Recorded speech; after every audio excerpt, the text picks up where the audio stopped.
Hello everyone, welcome back to my channel. This side Siddhi and आज की class में हम डिस्कस करने वाले हैं। आप में से कई ऐसे स्टूडेंट हैं जिन्हें ये डाउट रहता है कि मैम आखिरकार इग्नू में जो ये ग्रेड कार्ड होता है ये क्या होता है ना। आप में से कई ऐसे स्टूडेंट हैं जिन्हें ये डाउट रहता है कि मैम आखिरकार ये ग्रेड कार्ड क्या होता है, इसके स्टेटस में और रिजल्ट में क्या डिफरेंस है। आज की क्लास में मैं आपके साथ डिस्कस करने वाली हूँ, तो बिना वीडियो को स्किप करे वीडियो के एंड तक बने रहिएगा। चैनल पे फर्स्ट टाइम आए हो तो चैनल को सब्सक्राइब कर लो, बेल आइकन प्रेस कर लो ताकि इग्नू से रिलेटेड बाकी की अपडेट आपको ऑन टाइम मिलते रहे। तो जैसे कि आप यहाँ देख सकते हो कि आपको ग्रेड कार्ड का स्टेटस में डिफरेंस नहीं पता है, तो मैं आपको आज की क्लास में आपके सारे डाउट क्लियर होने वाले हैं। तो जैसे कि आप सभी देख सकते हैं कि मेरे सामने एक रिजल्ट है, ठीक है। जब आप लोग ग्रेड कार्ड पर जाते हो उसका लिंक मैं आपको प्रोवाइड कर दूंगी, लेकिन आखिरकार ये होता क्या और उसमें कैसे हमें चीजें एनालाइज करनी होती है तो उसे समझेंगे।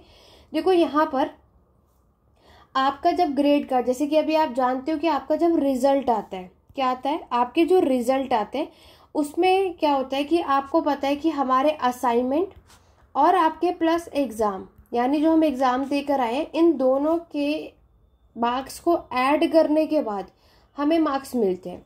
असाइनमेंट का 30% होता है और एग्जाम का 70% निकाल करके जो टोटल होगा वो हमारे मार्क्स होते हैं। डन। असाइनमेंट और एग्जाम दोनों को अलग अलग पास करना कंपलसरी है। असाइनमेंट भी आपका 100 मार्क्स का होता है, एग्जाम भी आपके 100 मार्क्स का होता है, ठीक है।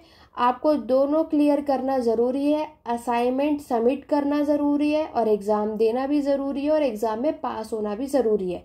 आप में से कई ऐसे स्टूडेंट हैं जिन्हें ये लगता है कि एग्जाम में फेल भी हो गए तो कोई बात नहीं, असाइनमेंट के मार्क्स को मिला करके हम पास हो जाएंगे, तो आपकी बहुत बड़ी गलतफहमी है। इग्नू में ऐसा कुछ नहीं होता, आपको एग्जाम में सेपरेटली पास होना ही पड़ेगा। इग्नू में पास होने के लिए मैंने आपको पहले भी बताया था 100 में से आउट ऑफ 40 मार्क्स आपके होने कंपलसरी अगर आपको पास होना है तो। अगर इससे कम हुए 39 भी हो तो आपकी बैक आ जाएगी, यानी फेल माने जाते हैं, ठीक है। अब देखो ग्रेड में क्या होता है, जब आप ग्रेड का स्टेटस चेक करोगे अपना, ठीक है, तो आपके असाइनमेंट के मार्क्स भी मेंशन होते हैं और इस तरफ आपके थ्योरी के मार्क्स मेंशन होते हैं। मतलब ग्रेड कार्ड में क्या होता है, जैसे जैसे अगर आपका किसी भी सब्जेक्ट का एग्जाम का मार्क्स अपलोड हुआ है तो उस सब्जेक्ट का सिर्फ एग्जाम का मार्क्स दिखाई देगा। अगर असाइनमेंट के मार्क्स अपलोड हुए हैं तो असाइनमेंट का नजर आएगा, और अगर दोनों ही अपलोड हुए हैं तो दोनों ही शो होते हैं, ठीक है। जैसे कि आप देखो यहाँ पर आपको असाइनमेंट के मार्क्स भी शो होते हैं और आपके एग्जाम के भी। और अगर आपका कोई ऐसा सब्जेक्ट है जिसमें प्रैक्टिकल भी आपने दिया होगा तो उसके भी मार्क्स ऐड होते हैं। मैंने यहाँ पर एमए हिस्ट्री का ले रखा है, आप लोग देख सकते हो। जैसे मान लो ये वाला जो आपके मार्क्स है ये आपके फर्स्ट ईयर के असाइनमेंट के, और ये जो मार्क्स है वो आपके सेकेंड ईयर के माने जाते हैं, ठीक है। इनको और ये आपके एग्जाम के मार्क्स है, याद रखना। अब इसे देखो, आप में से कई स्टूडेंट को डाउट रहता है मैम ये कंप्लीटेड और नॉट कंप्लीटेड का मतलब क्या है। देखो कंप्लीटेड यहाँ पर तभी मेंशन होता है स्टेटस में जब हमारे पास असाइनमेंट के मार्क्स भी मिल जाते हैं और हमारे एग्जाम के भी मार्क्स हो जाते हैं, तब ये कंप्लीट लिखा आता है। नॉट कंप्लीटेड तब लिखा होगा अगर आपने या तो असाइनमेंट सबमिट नहीं किया होगा या तो एग्जाम नहीं दिया होगा, तब ये नॉट कंप्लीटेड होगा। कंप्लीट ये तब मेंशन होगा जब आप उसको पूरा कर दोगे। कब? अगर आपने असाइनमेंट सबमिट नहीं करा है वो कर दोगे तो कंप्लीट हो जाएगा। अगर आपने एग्जाम नहीं दिया है तो एग्जाम जैसे दे दोगे उसके मार्क्स आते ही ये कंप्लीट हो जाता है। तो याद रखना यहाँ पर असाइनमेंट देखो, जैसे कि आपको पता है फर्स्ट ईयर में जो MHI 0, 1, 2, 4 और 5, ठीक है, एग्जाम्पल दे रही हूँ मैं नए सिलेबस के अकॉर्डिंगली, उसके आएगा आपका जो सब्जेक्ट होगा असाइनमेंट के मार्क्स आपको यहाँ पर शो होंगे और ये होंगे आपके एग्जाम के मार्क्स। जैसे अगर आपने अभी फर्स्ट ईयर का एग्जाम दिया है, फर्स्ट ईयर का असाइनमेंट सबमिट किया, तो आपके ग्रेड कार्ड में स्टेटस में यही नजर आता है। जैसे ही सेकेंड ईयर का दे दोगे तो सेकेंड ईयर का भी यही मेंशन होता है, ठीक है।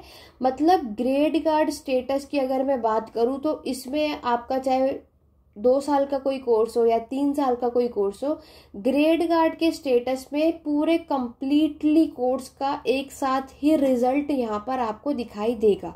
जैसे कि हम अगर मास्टर कर रहे हैं तो मास्टर हमारे 2 साल की होती है, राइट। तो इसमें आपको फर्स्ट और सेकंड ईयर का दोनों का रिजल्ट एक साथ इस ग्रेड कार्ड स्टेटस में देखने को मिल जाता है। वैसे हम इग्नू का रिजल्ट जो चेक करते हो उसमें सिर्फ आपको एग्जाम के मार्क्स मेंशन होते हैं। बहुतों को ये डाउट होता है कि मैम जो अभी रिजल्ट डिक्लेयर हो रहा है क्या उसमें असाइनमेंट के मार्क्स भी हैं? बिल्कुल भी नहीं, वो सिर्फ एग्जाम के मार्क्स आपको प्रोवाइड होते हैं। असाइनमेंट के मार्क्स आपको सिर्फ ग्रेड कार्ड के स्टेटस में ही दिखाई देगा और कहीं नहीं। यहाँ तक क्लियर है? तो कंप्लीट करने के लिए अगर आपने उसके लिए आपको अपना एग्जाम असाइनमेंट दोनों देना होगा, और अगर आपका कोई ऐसा सब्जेक्ट है जिसमें प्रैक्टिकल होता है तो वो भी आपको करना होगा, तभी आपका ये स्टेटस कंप्लीट माना जाएगा, अदरवाइज ये नॉट कंप्लीटेड ही शो होगा।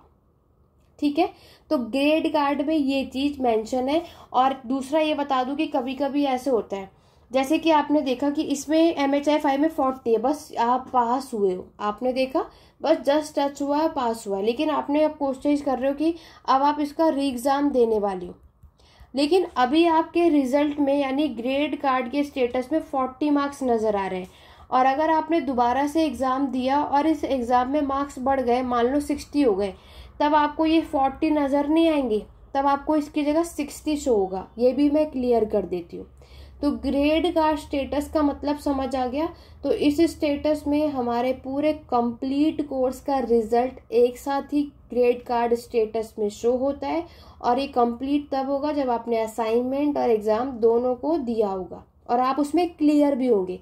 अगर आप फेल हो गए, मान लो ये 40 की जगह 38 मार्क्स होते, तब भी यहाँ पर नॉट कंप्लीटेड ही मेंशन होगा, याद रखना।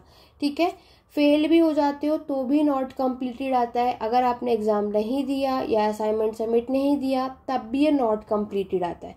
तो ये आपको स्टेटस पूरी कोशिश करनी है कि कंप्लीट करना है, और ये दोनों में सेम मार्क्स ही है, ये इस पर आपको ध्यान नहीं देना, एक ही बात है, मेनली ये देखना है। ठीक है, तो आपके फर्स्ट और जैसे जैसे असाइनमेंट के मार्क्स अपलोड होंगे, एग्जाम के मार्क्स अपलोड होंगे, आपके ग्रेड कार्ड में ये चीज एक साथ मेंशन हो जाएगी, ताकि आपको इधर उधर हर जगह देखने की जरूरत ना पड़े। ये ग्रेड कार्ड ओपन करने के लिए आपको इनरोलमेंट नंबर डालना पड़ता है। ठीक है, इनरोलमेंट नंबर जब आप डालेंगे तो उसके बाद आपका ये ग्रेड कार्ड आपके सामने आ जाएगा, जो आपको स्क्रीन पर दिख रहा है, कुछ इस तरीके से आपको शो होगा, जिसमें आपका इनरोलमेंट नंबर, आपका नाम और आपका प्रोग्राम कोड। जैसे अब नया सिलेबस है ना MA का, तो MAHI आपका कोड होगा और 6 सब्जेक्ट के अकॉर्डिंगली आएगा। क्लियर हो गया? अगर यहाँ तक किसी को कोई डाउट है तो कमेंट के थ्रू पूछ सकते हो, नहीं तो ये मेरा व्हाट्सअप नंबर है 8881969880। बाकी की अपडेट आप लोग यहाँ पर ले सकते हैं।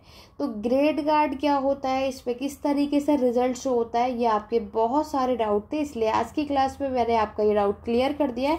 नेक्स्ट वीडियो में मैं आपको बताने वाली हूँ कि किस तरीके से इग्नू में आपको डिग्री प्रोवाइड होती है, उसके लिए क्या करना होता है, कैसे करना होता है, डिग्री कैसे मिलती है, कब मिलती है, कितने टाइम में मिलती है, ये सब कुछ हम नेक्स्ट क्लास में डिस्कस करने वाले हैं। उसके लिए मेरे चैनल को अगर अभी तक सब्सक्राइब नहीं किया, सब्सक्राइब कर दो, इस वीडियो को ज़्यादा से ज़्यादा लाइक शेयर कर दो, ताकि और भी स्टूडेंट की हेल्प हो सके, और बेल आइकन ज़रूर प्रेस करना ताकि अपडेट आपको मिलती रहे।